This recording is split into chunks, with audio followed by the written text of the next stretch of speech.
Bismillahirrahmanirrahim. Assalamualaikum warahmatullahi wabarakatuh. Innal hamdalillah nahmaduhu wa nasta'inuhu wa nastaghfiruh wa na'udzu billahi min shururi anfusina wa min sayyiati a'malina. Man yahdihillahu fala mudilla lahu wa man yudlil fala hadiya lahu. Wa asyhadu an la ilaha illallah wahdahu la syarika lah wa asyhadu anna Muhammadan abduhu wa rasuluh. Allahumma salli wa sallim wa barik ala nabiyyina Muhammadin wa ala alihi wa ashabihi wa man tabi'ahum bi ihsanin ila yaumiddin, amma ba'du. Ma'asyiral muslimin rahimani wa rahimakumullah. Alhamdulillah, segala puji bagi Allah Subhanahu wa taala. Pada pagi hari ini kita bisa melanjutkan kembali kajian kita membahas kitab Al-Wajiz fi Fiqh Sunnah wal Kitab Al-Aziz yang disusun oleh Syekh Abdul Halim Al-Badawi hafizahullah taala. Masih di dalam pembahasan kitab Al-Atimah, kitab makanan. Sekarang kita masuk pada pembahasan hewan buruan, ya, yaitu as-sayd, hewan buruan. Allah Subhanahu wa taala berfirman, "Wa idza halaltum fastadu." Dan apabila kalian telah halal, yaitu telah tahallul setelah mengerjakan ibadah haji maupun umrah, fasqadu, maka berburulah. Baik, ma'asyiral muslimin rahimani wa rahimakumullah. Ayat yang mulia ini menjelaskan bahwa Allah Subhanahu wa taala memerintahkan kita untuk berburu. Dan perintah ini apa hukumnya? Dalam sebuah kaidah usul fikih, ketika ada perintah yang jatuh setelah larangan, maka itu menunjukkan mubah. Jadi bukan hukum asal perintah itu wajib yang dipakai kaidahnya dalam ayat ini.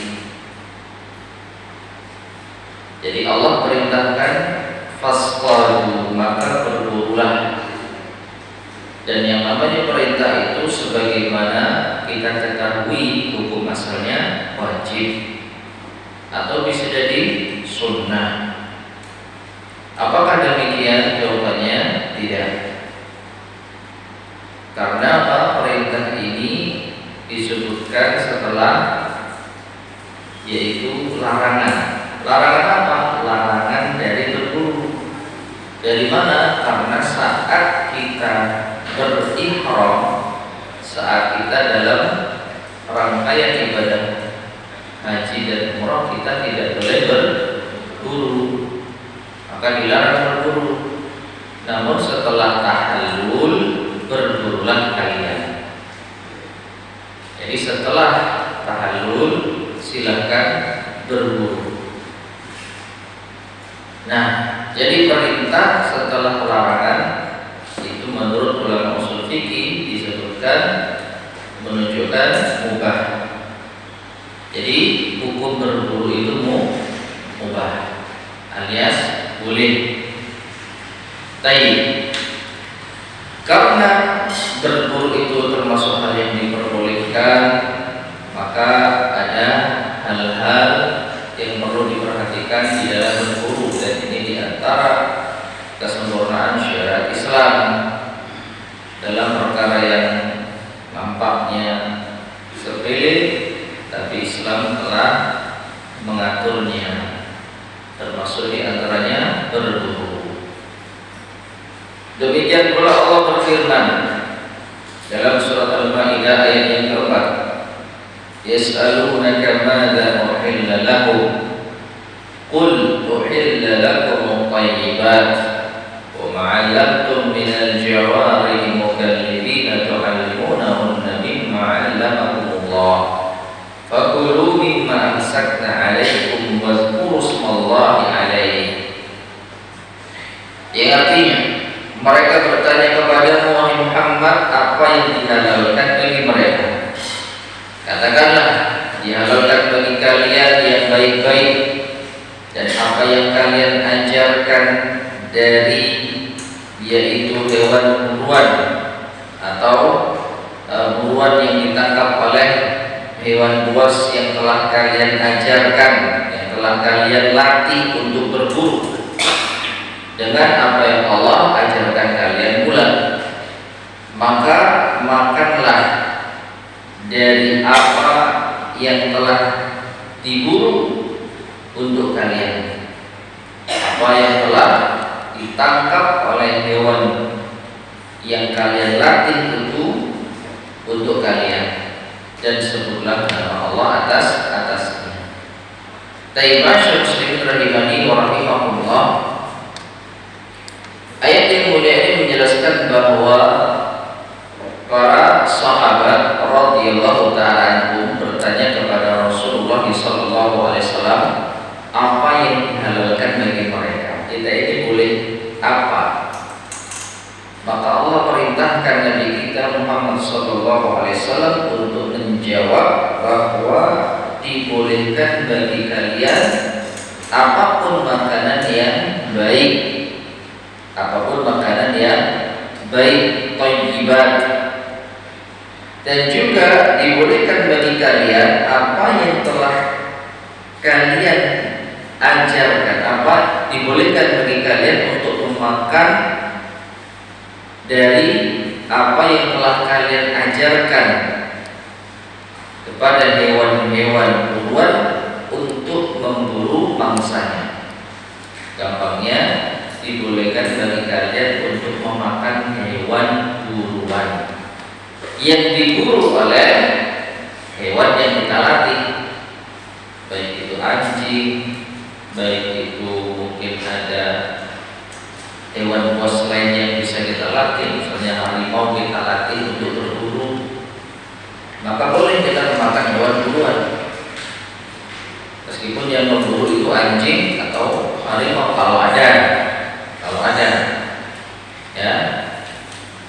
Maka makanlah dari hewan yang telah ditangkap untuk kalian dan disebut nama Allah. Baca bismillah ketika melepas anjing untuk berburu misalnya. Jadi kesimpulannya boleh kita memakan hewan buruan, baik kita buru pakai senjata kita pada umumnya dengan anak panah, dengan senapan, atau yang diburu oleh hewan yang kita latih. Kemudian binatang buruan laut. Binatang buruan laut adalah halal dalam keadaan apapun. Demikian pula binatang buruan darat, kecuali dalam keadaan ihram, dalam keadaan kita sedang ihram. Allah berfirman dalam surat Al-Maidah ayat 96, "Uhilla lakum shaydul bahri wa ta'amuhu mata'an lakum wa lis-sayyarah wa hurrima 'alaikum shaydul barri ma dumtum hurma." Ya, artinya telah dihalalkan bagi kalian binatang buruan laut, hewan laut, dan juga memakannya sebagai makanan yang lezat bagi kalian dan juga sebagai bekal di dalam perjalanan.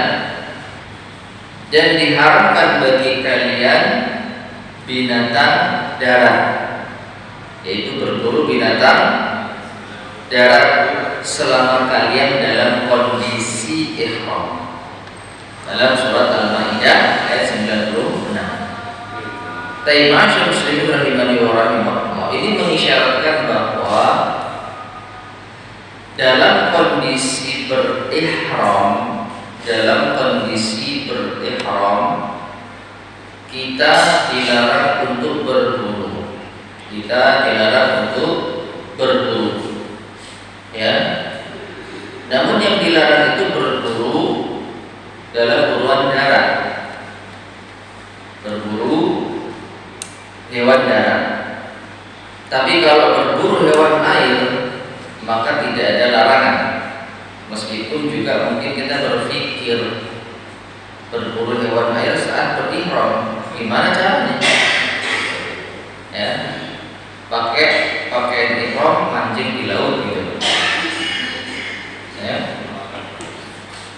Atau mungkin di sungai. Anggaplah demikian. Misalkan ada orang yang berangkat umroh dari Madinah ke Mekah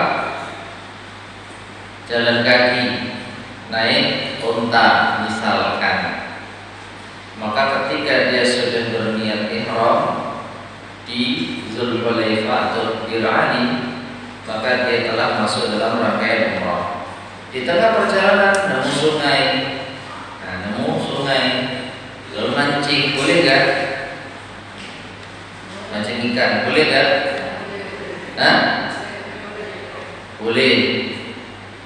Karena yang diburu adalah hewan air. Ya.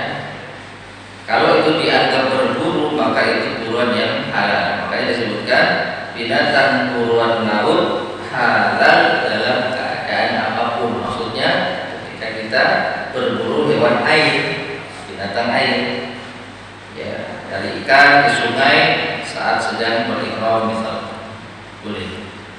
Tapi kalau berburu hewan darat maka dilarang dalam kondisi ihram.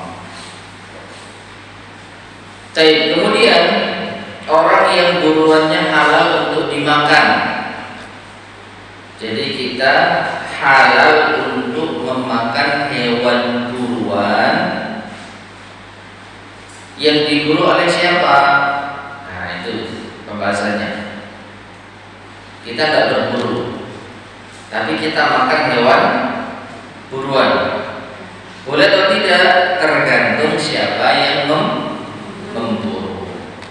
Maka kaidahnya orang yang sembelihannya halal dimakan, maka hasil buruannya pun halal dimakan.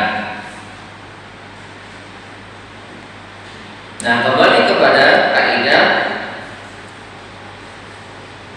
bolehnya kita memakan hewan sembelihan, maka kita dibolehkan memakan hewan sembelihan muslim dan ahli kitab saja.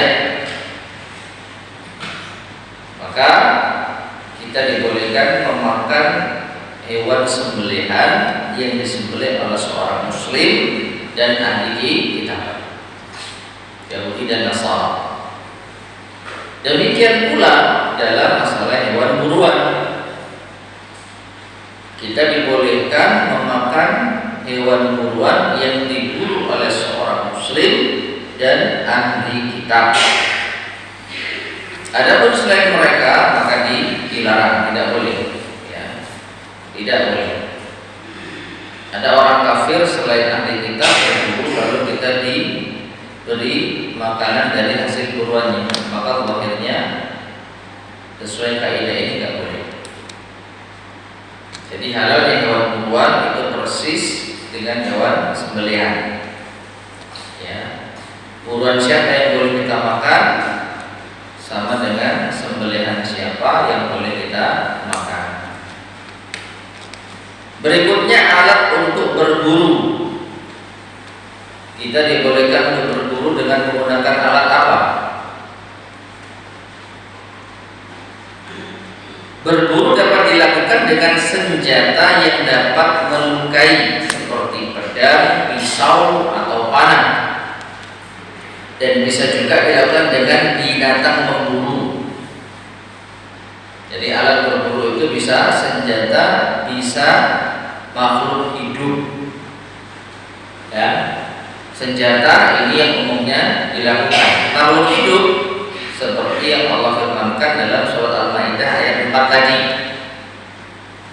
ya, dibolehkan bagi kalian untuk memakan ma'alam tu minal jawarih, dari hasil buruan hewan yang kalian latih untuk berburu. Ya. Kemudian di sini al-mu'allif hafizahullah membawakan dalil firman Allah Subhanahu wa taala surat Al-Maidah ayat 94. Ya ayyuhalladzina amanu la yabluwannakumullahu bi syai'in minas sayd tanaluhu aydikum wa rimahukum. Dalam surat Al-Maidah ayat 94 Allah berfirman yang artinya, wahai orang-orang yang beriman, sungguh Allah akan menguji kalian dengan sesuatu dari binatang buruan yang kalian dapat dengan tangan atau tombak kalian. Ayat ini menyebutkan apa yang kalian dapatkan, hewan buruan yang kalian dapatkan melalui tangan kalian atau tombak kalian. Berarti tangan kosong berburu boleh, ya. Gimana caranya? Ya apapun caranya, yang penting kita tangkap pakai tangan kita. Kita tangkap pakai tangan kita. Berburu burung yang akan kita makan misalkan pakai tangan. Kalau bisa, ya silakan. Ya, mungkin membuat kamuflase tubuhnya, ditempeli daun ranting pohon, lalu dia bisa tempat, lalu di atas kepalanya dikasih makanan untuk mancing, ya, burung datang. Begitu burung datang, hinggap di kepalanya langsung ditangkap pakai tangannya misalkan. Ini berburu, maka boleh.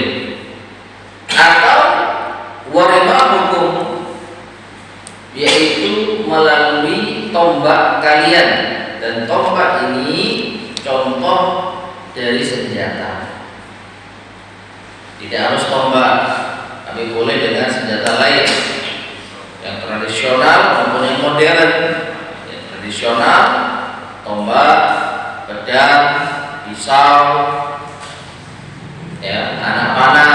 Modern, senapan, ketapel atau tradisional, ya, senapan. Kemudian kalau ada misalkan laser, gitu ya, tembak laser, maka diperbolehkan.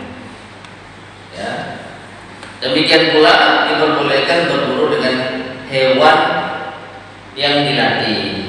Tadi sudah kita sebutkan dalam surat Al-Maidah ayat yang keempat. Ya. Kemudian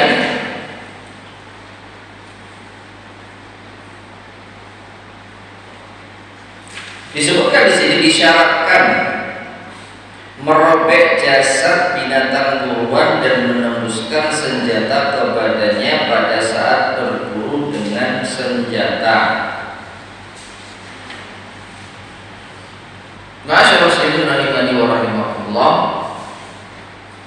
ini pada umumnya yang terjadi.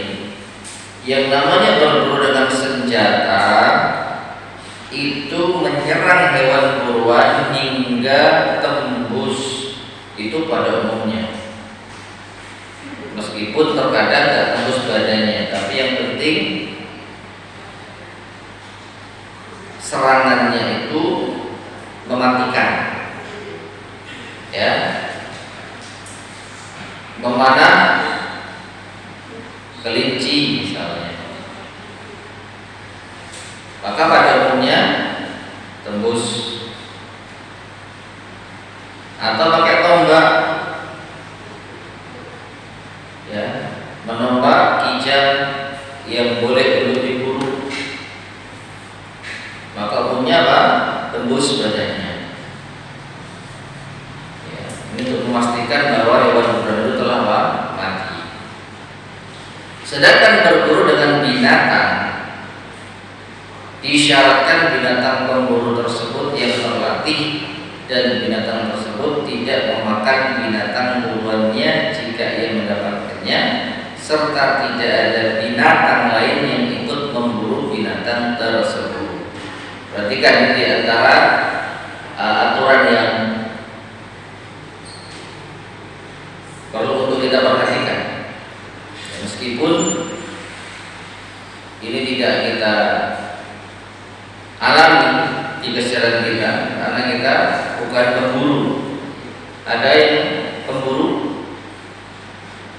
ibu-ibu dulu masih kecil mungkin tinggal di hutan lalu biasa berburu. Kalau iya, ya perlu tahu ini, perlu tahu. Kalau enggak ya sekedar menambah wawasan kita tentang fikih Islam. Jadi binatang yang kita latih untuk berburu itu harus yang terlatih. Lah gimana kalau kita baru punya binatang ya ikut jadi asisten binatang sudah pro. Ya, kita punya anjing buruan sekaligus anjing menjaga kebun misalnya, itu baru belajar berburu, ya sudah ya ikut dengan seniornya ya. Nah ketika di antara ciri hewan buruan itu sudah terlatih, di antara ciri hewan buruan sudah terlatih, ketika sudah berhasil menangkap hewan buruan, maka dia nggak makan. Dia tidak memakan hewan buruan itu, jadi hanya dilumpuhkan lalu diserahkan ke majikannya. Ya. Dan hewan yang pintar dalam hal ini apa? Anjing. Sudah nggak ada yang mengalahkan anjing dalam sisi keterlatihannya atau pengalaman dalam berburu. Sebagai contoh yang mungkin bisa kita lihat, terutama kalau kita lihat konten-konten tentang berburu, meskipun hewan yang diburu ini bermasalah dalam artian hewan yang tidak seharusnya diburu, tapi ini sering dilakukan. Apa itu? Berburu nyambe, berburu biawak. Karena itu yang paling memungkinkan yang dilakukan di sekitar kita, ya, di sekitar kita. Di Sidoarjo ada berburu nyambe pakai anjing. Tidak pernah lihat? Tidak pernah. Di belakang rumah saya sawah itu terkadang sering mendengar para pemburu nyambe. Demikian pula di konten-konten di luar kota yang jelas Indonesia.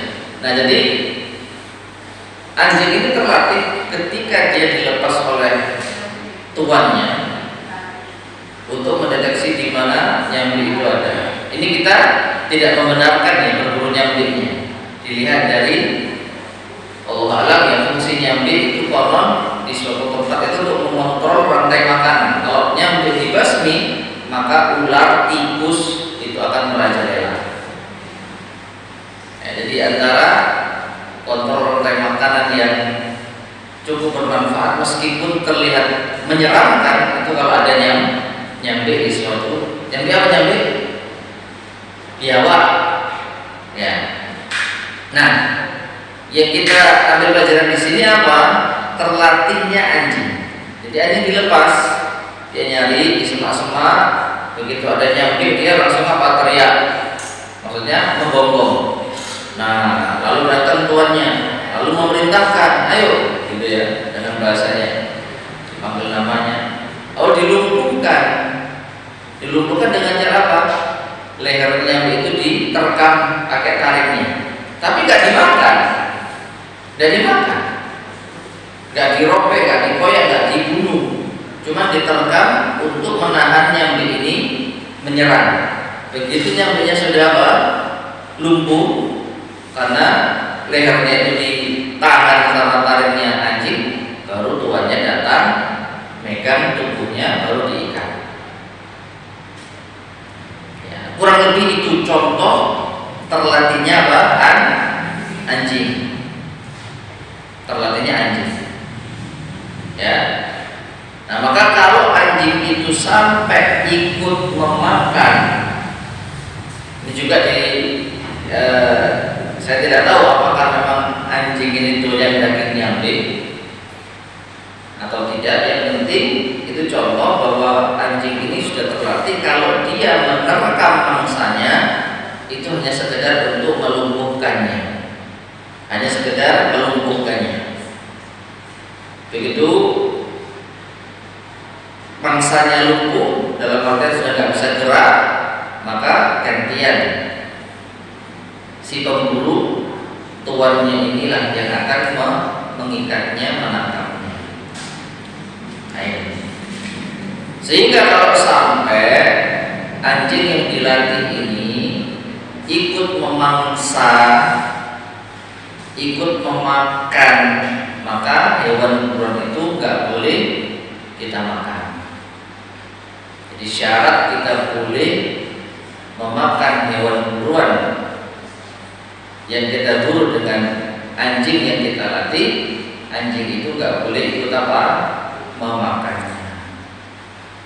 Atau yang kedua, serta tidak ada binatang lain yang ikut memburu binatang tersebut. Nah, contoh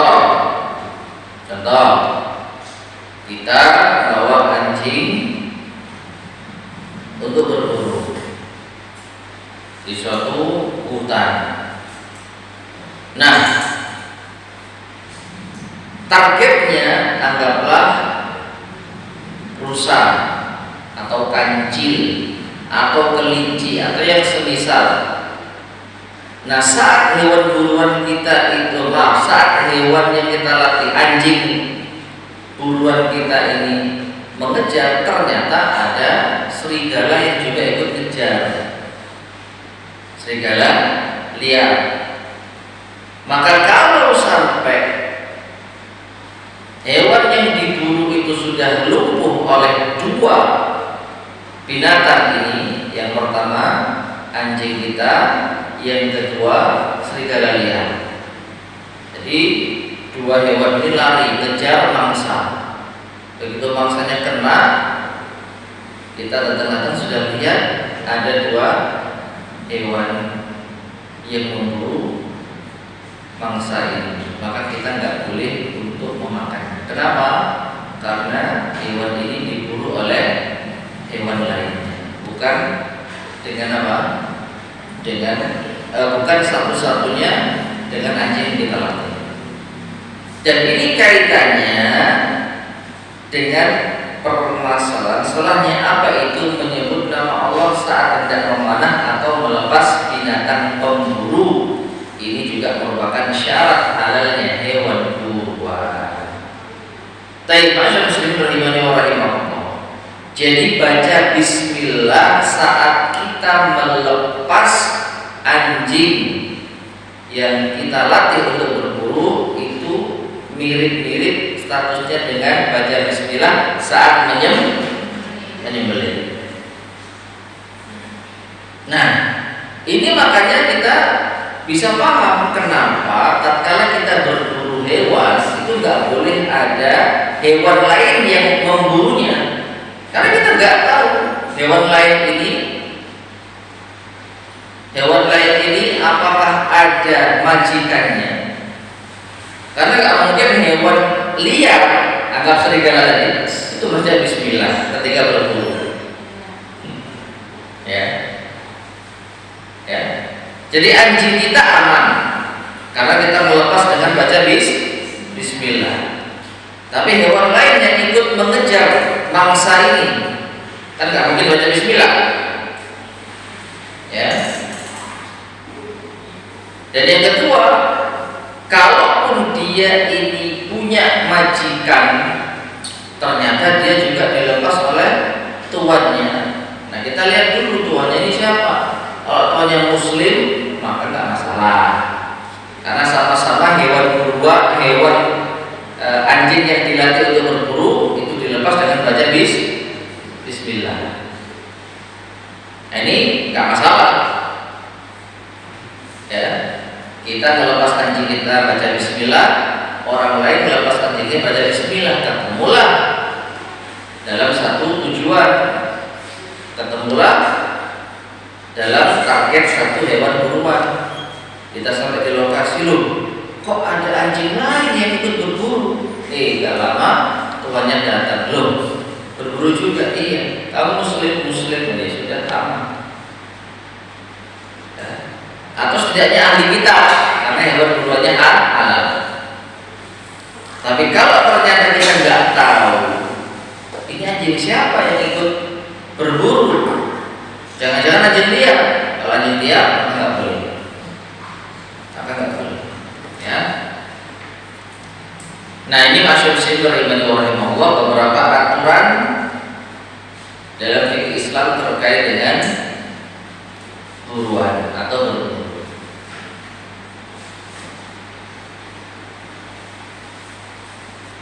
Itu kalau apa? Berburu dengan anjing yang dilatih. Adapun kalau berburu dengan senjata, maka saat kita melepaskan senjata kita baca bismillah. Ya. Dari Adi bin Abi Hatim radhiyallahu anhu, dia berkata, aku telah bertanya kepada Rasulullah sallallahu alaihi wasallam tentang al-mi'rab, panah yang tidak mempunyai bulu dan tumpul.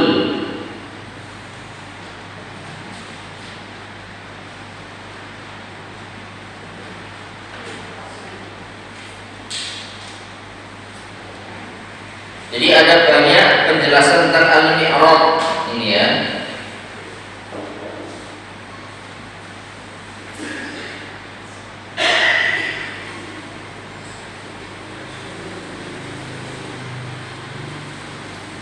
Dalam kitab terjemahan saya, al-mi'rab adalah, ada yang mengatakan bahwa al-mi'rab adalah anak panah yang tidak mempunyai bulu dan tumpul ujungnya. Ada yang mengatakan al-mi'rab adalah anak panah yang panjang, berat dan berbobot. Ada juga yang mengatakan al-mi'rab adalah sebatang kayu dengan bagian ujungnya terbuat dari besi yang ditajamkan dan terkadang tidak ditajamkan.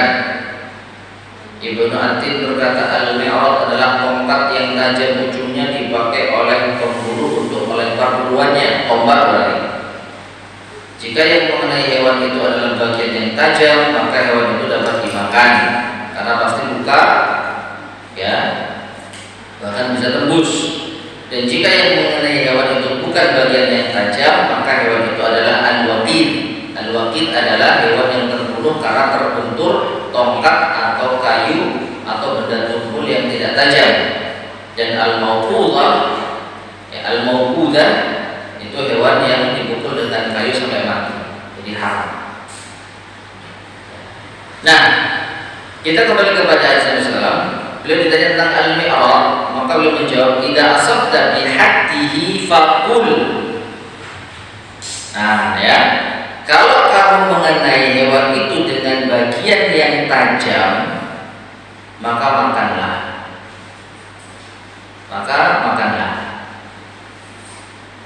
Kamu kalau berburu dengan senjata tajam, anak panah, tombak, senapan, ya, karena peluru itu tajam, dia bisa menembus tubuh hewan buruan, maka makanlah. Qabul. Fa idza asaba bi ardihi faqatala fa innahu waqid fala ta'kul.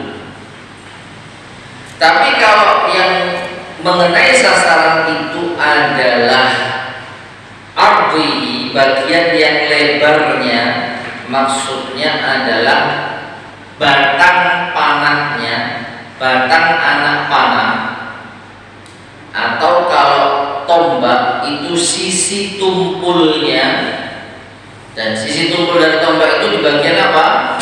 Batangnya, tongkatnya, ya, tumpul. Seperti gagang kayu, tumpul, ya. Kita pakai buat mukul ular mati, kita pakai buat mukul tikus mati. Nah ini anggaplah kita sedang berburu pakai tombak. Ternyata hewan yang kita buru itu matinya bukan karena ujung tombak, tapi batangnya. Sehingga dia mati dalam keadaan tidak mengeluarkan darah. Maka itu namanya waqid, fala ta'kul, jangan kau makan, kata Rasulullah SAW. Karena itu jadinya apa? Bangkai. Ya. Jadi binatang yang mati tidak disembelih dan tidak diburu dengan cara yang syar'i, itu namanya bangkai. Fakultu, lalu aku bertanya, ursilu kalbi, aku ngirim anjing. Jadi nggak pakai senjata, tapi pakai anjing berbulunya. Maka Rasulullah SAW mengatakan, tidak arsalta kalbaka wa sammaita fakul. Kalau kamu lepas anjingmu dan membaca bismillah ketika melepasnya, makanlah. Makanlah apa? Hewan yang diburu anjingmu. Baik sudah mati atau belum mati. Kalau sudah mati, ya sudah. Ya, anjingnya menyerang hewan buruan mati, tapi dia tidak ikut makan, hanya sekedar mematikan. Ya, mungkin di robek lehernya dengan taringnya, mati. Maka boleh kita makan selama kita baca bismillah. Ya. Qultu, aku bertanya, fa'in akal, tapi kalau anjingku ikut makan, kalau Nabi SAW mengatakan fala ta'kul, kalau itu nggak boleh kamu makan. Ya. Jadi hewan buruan diterkam anjing latih, anjing yang kita latih mati, maka kita boleh memakan hewan buruan itu selama anjingnya nggak ikut memakannya. Jadi sekedar melumpuhkan sampai mati terus ditinggal. Dan ini ciri anjing yang sudah terlatih, dia nggak ikut makan hewan yang dia bunuh. Tapi kalau dia ikut makan, maka nggak boleh kita memakan hewan buruan tersebut. Sekaligus menunjukkan anjing ini belum terlatih untuk menahan hawa nafsu, ya, mungkin gitu ya. Belum terlatih untuk menahan diri dari tidak memakan hewan buruan. Karena apa? Dia dapat jatah dari majikannya, jadi jangan ambil jatah majikannya. Ya. Ya, bagian mati yang lain ini milikku, misalkan gitu. Atau nanti nunggu dipotong sama diiris sama majikannya, jangan sekarang. Lihat ya. Dan anjing itu subhanallah binatang yang setia, orang katanya. Binatang yang mudah dilatih, setia. Di sisi lain anjing itu binatang yang kita dilarang untuk memasukkan di dalam rumah. Ya. Terus gimana kalau kita mempunyai anjing berburu? Ya jangan di rumah taruhnya, tapi di kebun atau dibuatkan sendiri tempat yang ada di halaman. Jadi jangan masuk rumah. Ya wallahu a'lam bishawab. Baik, kemudian fa innahu lam yumsik alaih. Karena kalau anjing itu ikut makan hewan yang dia buru, maka sebenarnya dia tidak sedang berburu untukmu. Ya, seakan-akan itu bukan jadi senjata bagimu, tapi dia untuk diri sendiri. Dan untuk diri sendiri nggak mungkin anjing ngejar baca Bismillah. Paham ya? Jadi anjing ini jadi alat kita, jadi alat buruan kita. Kalau kita baca Bismillah, lalu anjing ini tugasnya cuma mematikan, melumpuhkan hewan buruan. Maka anjing ini fungsinya persis seperti alat kita, senjata kita. Senjata kita lesatkan karena itu hewan buruan sudah, senjata benda mati. Setelah itu kita proses. Nah, anjing juga demikian, harusnya dilepas baca Bismillah, lalu hewan buruannya mati, ditinggal, anjingnya tengah-tengah, lalu kita datang, lalu kita ambil hewan buruannya, boleh halal. Ya, tapi kalau anjingnya itu ikut makan, maka pada hakikatnya dia bukan alat buruan kita. Dia berburu untuk diri sendiri, maka bukan alat buruan kita. Ini yang tidak boleh. Qultu, lalu aku bertanya, ursilu kalbi fa'ajidu ma'ahu kalban akhar. Saya melepaskan anjingku, aku melepaskan anjingku dan sudah dilatih, tapi aku menemui ada anjing lain yang ikut memburunya.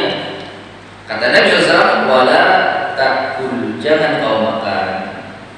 Anjingmu aman karena dia cuma bertugas melumpuhkan, tapi anjing yang lain ikut makan, nggak boleh. Nggak boleh untuk kamu makan hewan buruan itu. Fa innaka innama samaita ala kalbik wa lam tusammi ala akhar. Karena kamu hanya membaca Bismillah ketika melepas anjingmu saja, sedangkan anjing yang lain itu tidak ada yang membacakan Bismillah, kecuali ada pemburu lain yang terkonfirmasi ngelepas baca Bismillah. Ya. Nah, jadi masalah muslim rahimani rahimahullah ternyata unik ya, masalah fikih berburu ini ada hal-hal yang harus terpenuhi ya, ketika melepas hewan yang kita latih untuk berburu. Wallahu a'lam. Kemudian berburu dengan anjing yang tidak terlatih. Berburu dengan anjing yang tidak terlatih.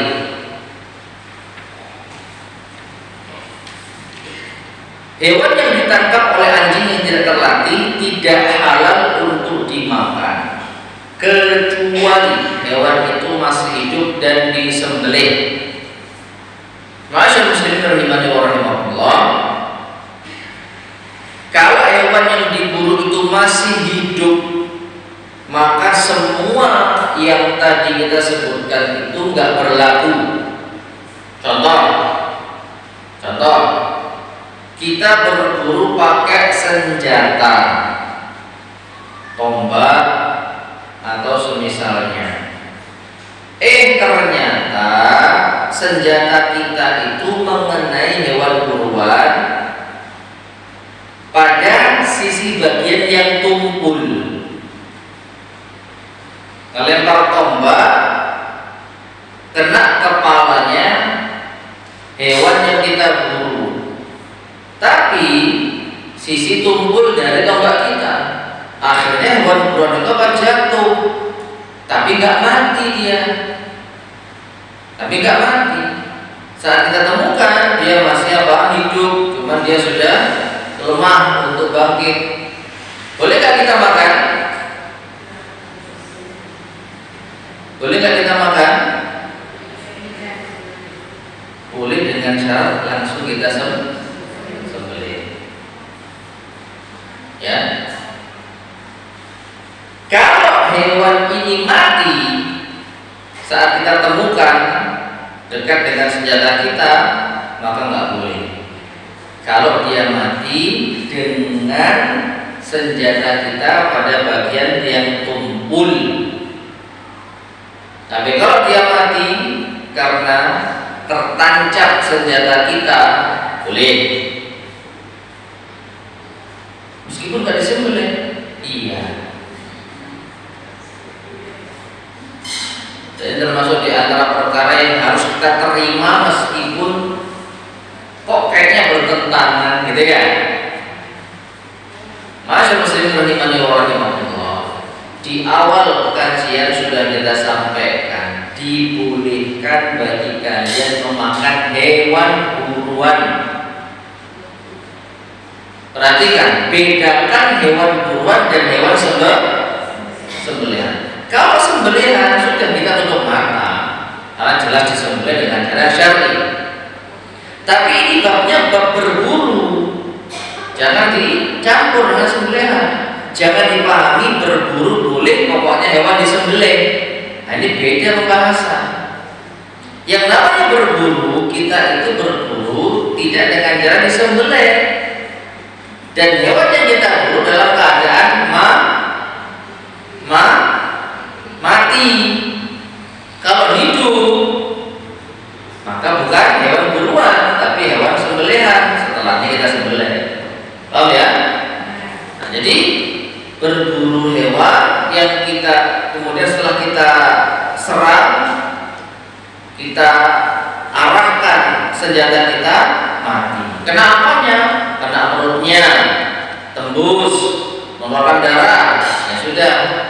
Selama kita melepaskan senjata itu berbaca bismillah, itu sama dengan menyembelihnya. Ya, jadi jangan kita mencampur adukan masalah. Ya. Jadi syarat kita boleh makan hewan yang disembelih itu apabila itu selain buruan. Kalau buruan beda hukum. Termasuk diantaranya mungkin yang sempat terbesit di benak kita, liur anjing itu kan najis. Ketika anjing menyerang hewan buruan pakai taring, otomatis ada najis yang menempel di leher hewan buruan. Loh, kok bisa halal? Ya sudah, Allah halalkan. Tidak usah kita menjijikkan, ini, wah itu. Paling banter ya sudah kita sisihkan organ tubuh hewan yang kita buru ini, sisi yang digigit anjingnya, sisanya aman. Tidak mau urusan panjenengan, tapi jangan berpendapat ini haram karena Allah bolehkan. Ini menunjukkan agama itu tidak sekedar sesuai dengan akal atau tidak. Karena menurut akal taring anjing itu kan benar-benar tempatnya liur gitu. Bejana kita saja kena liur anjing harus dicuci berapa kali? Dicuci 7 kali, salah satunya dengan tanah. Lah ini leher kancil, leher kelinci, leher kijang, jelas-jelas digigit anjing sampai mati. Lah kok halal? Allah halalkan, kita mau apa? Loh, ini sudah mati loh, gak disembelih. Allah halalkan, terus kita mau apa? Ya. Kalaupun kita hati-hati, ya sudah, diiris bagian leher yang kena liurnya anjing. Nah, ini bagian kucing, kita kasih anjingnya. Ya, bagian tubuh yang lain untuk kita. Ya. Nah, jadi kalau anjing ini anjing yang sudah terlatih, sampai pun dia itu mematikan hewan mangsanya, selama dia tidak ikut makan, aman. Ya, nanti kita kasih jatah sendiri. Ya, kalau bisa di bagian leher yang dia serang tadi. Wis ini untuk kamu. Ya. Adapun anjing yang tidak terlatih, maka tatkala dia menyerang mangsanya, dan di antara contoh nggak terlatih nggak bisa mematikan mangsanya, ya, tidak bisa mematikan mangsanya. Jadi cuman menggonggong saja, gitu ya. Mau nyerang, mangsanya melawan, maju mundur. Nah, kita datang, boleh nggak kita makan hewan buruan ini? Jadi kita kalau lepas anjing baca bismillah, kita pikir anjing ini sudah pro, kita pikir sudah terlatih. Ternyata kita mendengar gonggongannya dari jauh. Wah, dapat dia nih. Setelah kita datangi, dia menggonggong dan mangsanya melawan. Boleh nggak kita makan? Tangkap dulu, sembelih, baru makan. Ya. Nah, lalu kita apa? Kita simpulkan, oh kamu itu berarti belum perlu itu. Kok nggak kamu bunuh, gitu ya? Ya, jadi anjing ini belum terlatih. Karena dia apa nggak tatak mungkin ya, nggak tatak itu apa?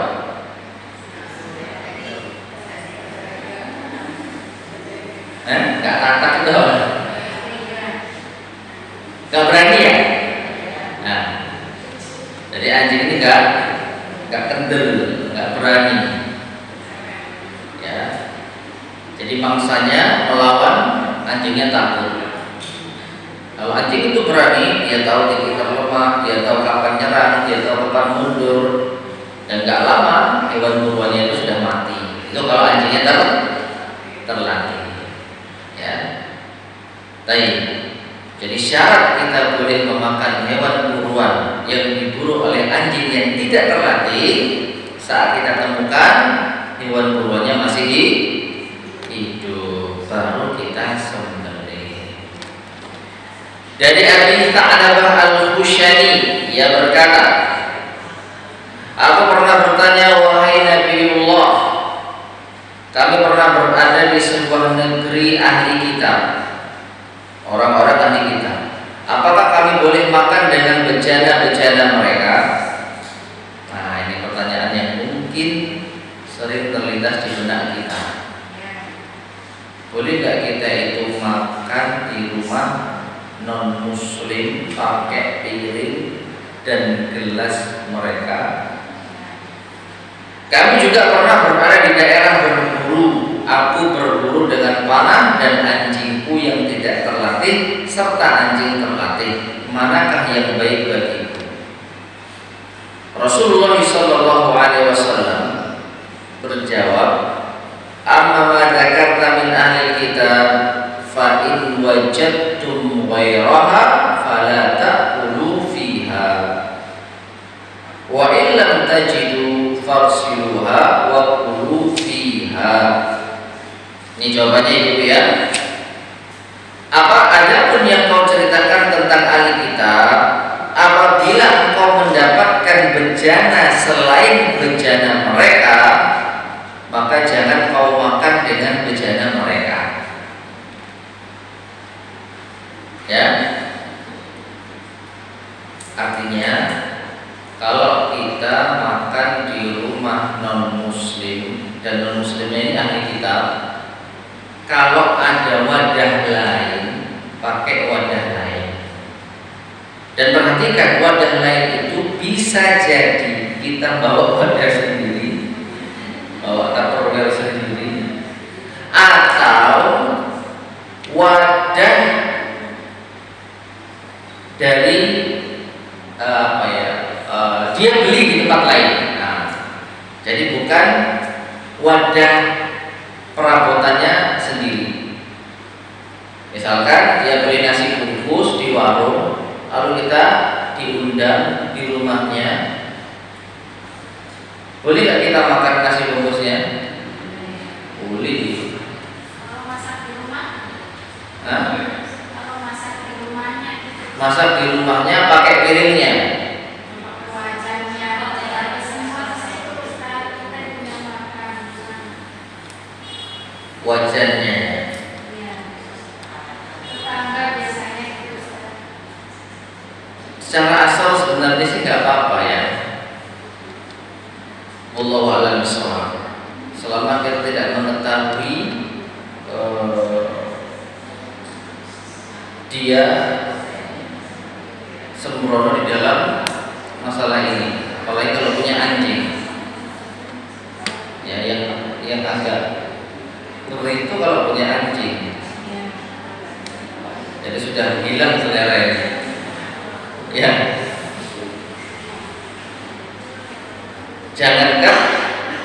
Jangankan kita diberi makanan ahli kitab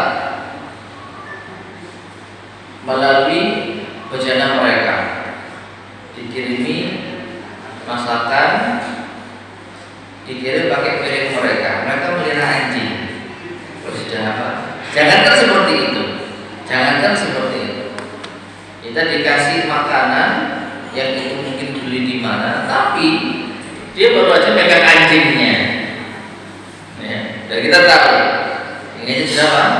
Aduh, kasar. Bisa hilang selera makan gitu. Ya.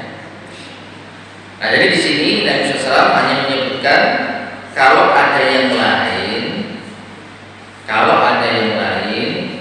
maka makanlah pakai wadah yang lain. Nah, kalau nggak ada ini, tapi kalau engkau tidak menjumpai tempat selain itu, maka cucilah bejana itu, kemudian makanlah dengannya. Nah, ini yang repot sekarang.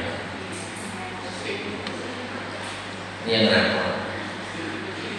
Ini di rumah siapa? Di rumah orang. Masa kita cuci piring di rumah orang? Tersinggung yang pertama. Yang kedua nggak sopan. Ya, nggak sopan dulu.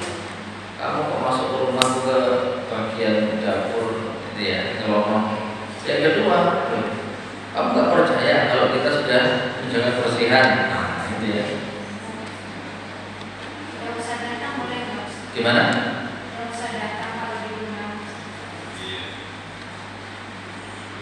Nggak usah datang.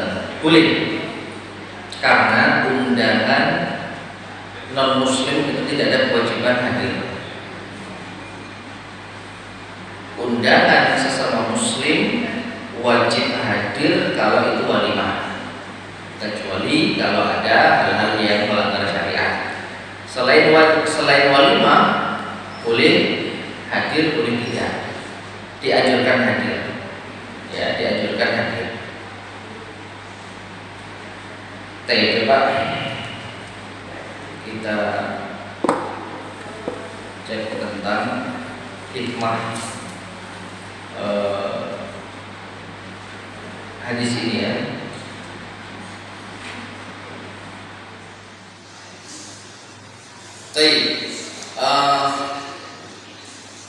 Di sini ada penjelasan yang cukup menarik ya. Ada penjelasan cukup menarik. Jadi Abu Sa'labah Al-Khushani bertanya kepada Nabi SAW, kami pernah berada di sebuah negeri ahli kitab, orang-orang ahli kitab. Jadi yang dimaksud di sini adalah orang-orang Nasrani. Ya, karena Abu Sa'labah itu tinggal di negeri Syam, dan di sekitar Syam itu ada orang-orang Arab yang mereka itu mengikuti agama Nasrani.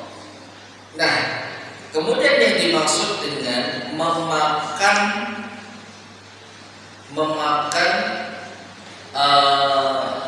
dari bejana mereka, yang dimaksud bejana di sini yang dikhawatirkan itu sebenarnya wallahu a'lam bukan terkait dengan anjing. tapi terkait dengan babi. Apa artinya? Jadi bejana yang dipakai masak babi, atau bejana yang dipakai minum khamr, ceret, gelas, tiku, itu kalau untuk minuman. Adapun untuk makanan, wajan, apalagi panci, kuali, yang biasanya ahli kitab masak apa? Masak babi. Itu yang dimaksud, ya. Oleh karena itu Nabi SAW menjawab, kalau kalian menemui bejana yang lain, maka jangan kamu makan pakai bejana mereka, ya.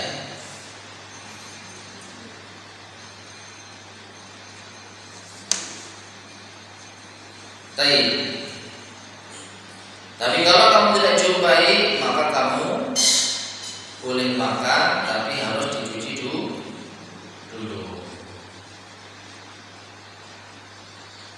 Pertanyaannya, kalau kaum ahli kitab itu tidak masak babi,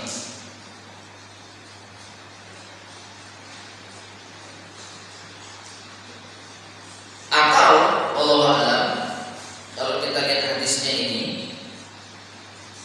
cuci dulu.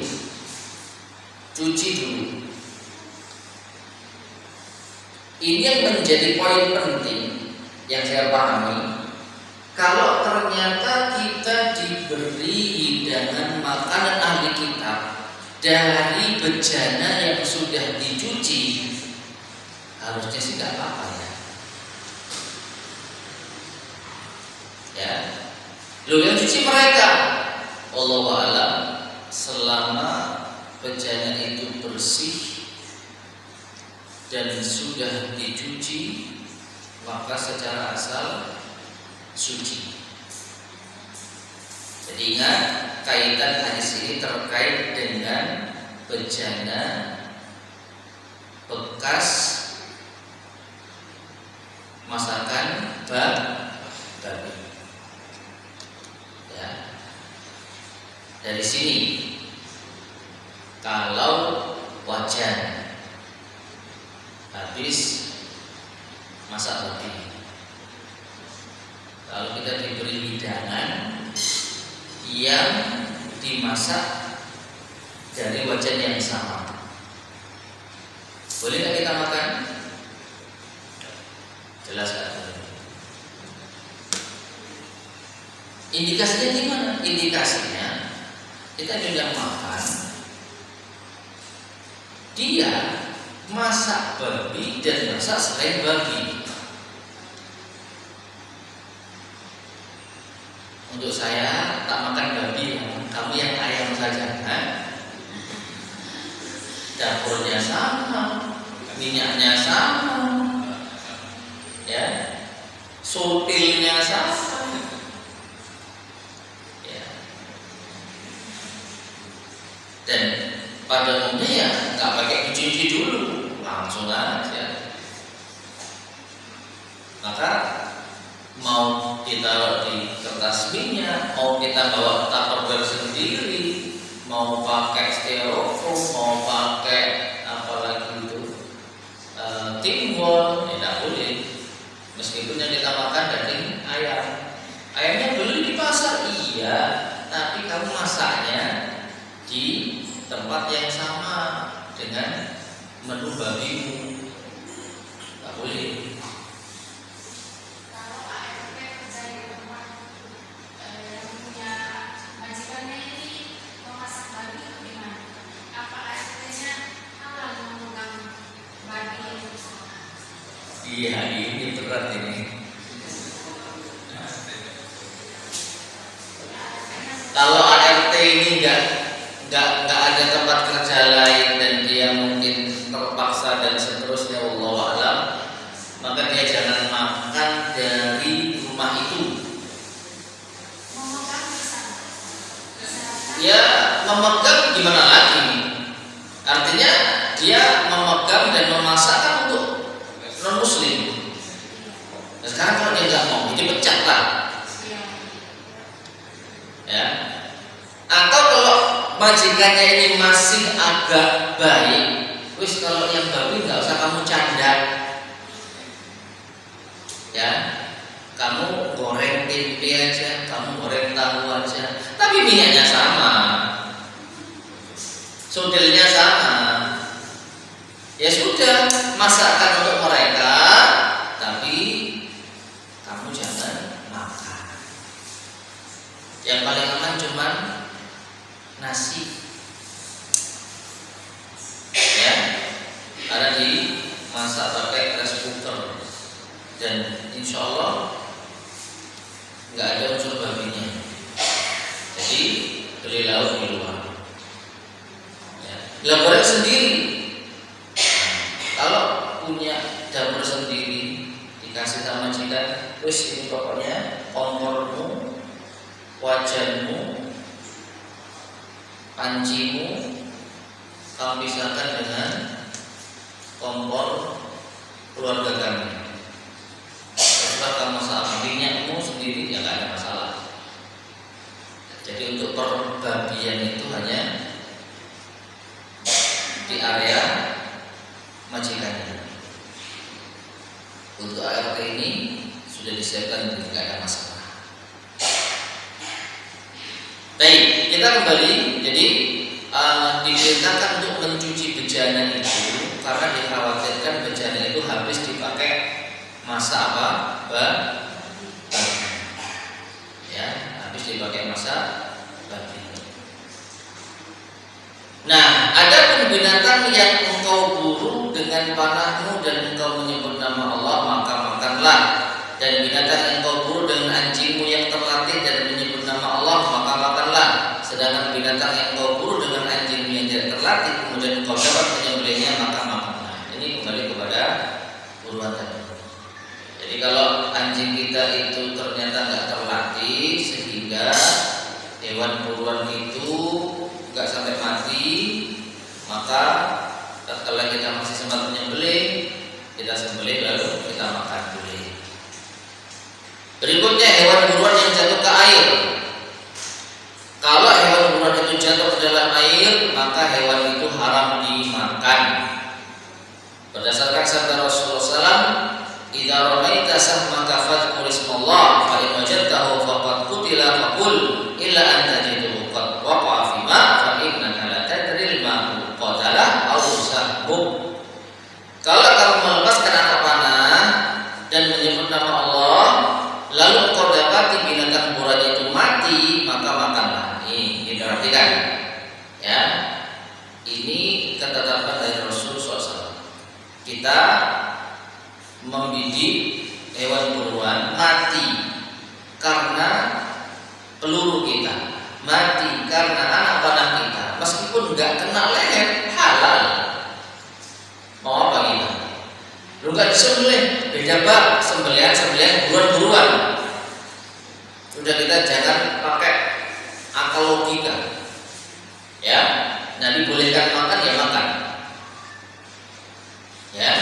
Tapi satu, kalau kita berburu lalu kita dapati hewan itu masuk ke air, jadi kita nembak dari jauh, dor, wah kena nih, kita kejar sampai di lokasi, kok ternyata ada kubangan, hewannya masuk di sana dalam keadaan mati, maka kita nggak boleh makan. Kenapa? Karena ada kemungkinan matinya tenggelam, bukan karena kena peluru kita. Dan mati tenggelam termasuk bangkai, ya. Dan yang terakhir, kalau hewan buruan itu hilang 2 atau 3 hari kemudian, apabila seorang melepaskan anak panah tepat mengenai hewan buruan dan hewan itu lari menghilang 2 atau 3 hari, lalu ia ketemu, maka ia boleh memakannya selama belum membusuk. Jadi Adi bin Abi Hatim radhiyallahu anhu bahwa Rasulullah SAW bersabda, Wa in ramaita as-sayda fawajadtahu ba'da yawmin aw yawmayn laysa bihi illa atharu sahmin faqul. Apabila engkau memanah hewan buruan, lalu hewan itu sempat lari, dan engkau baru menemukan hewan itu setelah 1 atau 2 hari, dan engkau tidak menemukan pada hewan itu kecuali bekas senjatamu, maka makanlah. Ya, jadi kita nembak, dor, kena, kita kejar loh, hilang di mana ini? Kayaknya di sini tadi. Kita cari-cari nggak ketemu. 2-3 hari ternyata kita cari, ternyata kita ketemu di tempat lain yang sebelumnya kita nggak ngeh. Oh, ternyata di sini toh. Kalau kita cek nggak ada benda lain selain anak panah kita, maka ini fix hewan yang kita serang. Maka setelah belum membusuk boleh. Ya, dikuatkan hadis Abu Sa'labah, Nabi SAW bersabda, "Idza ramaita bisahmik faghaba anka fa'adrakta faqulhu ma lam yumkin." Kalau engkau melepaskan anak panah, lalu sempat hilang hewan buruan itu, lalu engkau jumpai setelahnya, maka makanlah selama belum membusuk. Selama belum membusuk. Taib ma'asyar muslimin rahimani wa rahimakumullah. Ini pembahasan kita di pagi hari terkait dengan hewan buruan. Jadi bisa kita simpulkan ya,